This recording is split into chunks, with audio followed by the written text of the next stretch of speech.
Usually this is a goldfish segment, but my friend that actually sells goldfish was supposed to come today and bring goldfish, and he didn't, so goldfish is out for this episode. We formed some close partnerships with local artisan companies that we really like. They're mom and pop organizations, an ice cream company called King's that's in Lewis and Milton, and they do malted ice creams now for 2 years, been commercially selling it.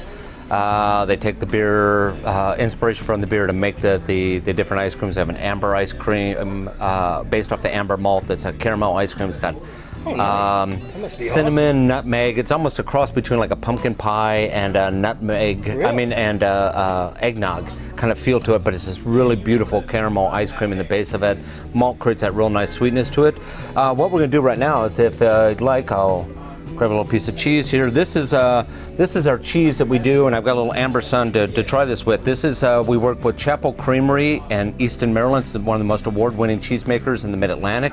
They take our Amber Sun to actually paint the rind of an English farmhouse-style cheddar for 90 days, and definitely create a very, very world-class kind of cheese on it. This is warmed up enough, so we definitely get a little more of that kind of pungent nose to it. But it's, I would, you try the cheese.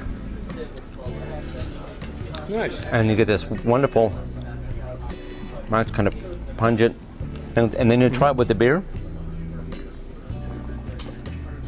Oh yeah. And you suddenly go, wow, now I know what that taste is in the cheese. It really brings it out. It really makes it pop out. Yep.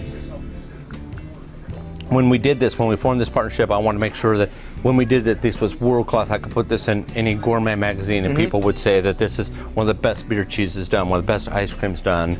We also have our coffee that we did with a local roaster, where we do a hop-infused coffee. First time it's ever been done. I can't imagine that Seattle or Portland didn't beat us to it, but it was a vision. Really surprising. Yeah. I'm really excited to try that, because that coffee smells great. So it's gonna be awesome. The next thing I wanted us to try is the bread. And what we have here is this is done with Old World Breads over in the beach area. So anyone coming over to the Lewis area, this is a world-class baker that's in the area. This is a sourdough rye, where he actually takes the tiller brown, he folds it into the dough while he's making it. He has a keg there. He was buying 6 rolls. He's up to buying halves from us because he's making so much of this bread.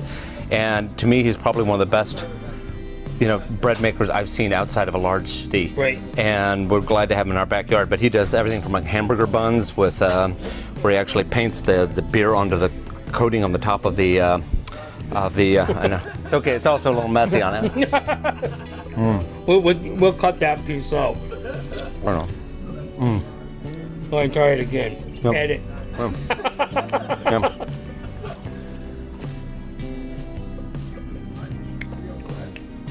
Yeah, I like that.